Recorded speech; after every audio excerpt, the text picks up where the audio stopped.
ደናደለ ወይ ፍቅራችን አንቺ ፍቅሬ ነፋስ ያገኘው መሰል እስኪያስቢበት እየደከምኩኝ ያለው ለማን ብዬ ነው?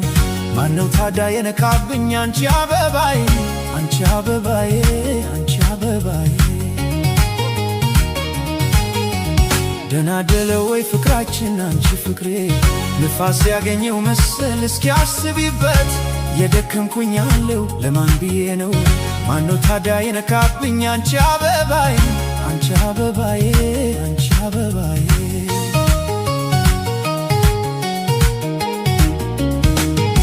ለማነው ታዲያ መንገላታቱ ላንቺ ስታደፍ ትቼ ስንቱ ምነው ፍቅሬ ሰላምሽን ያተፋው እኔ ያለው የምትጨነቂው አታሳዝኝኝ እንጂ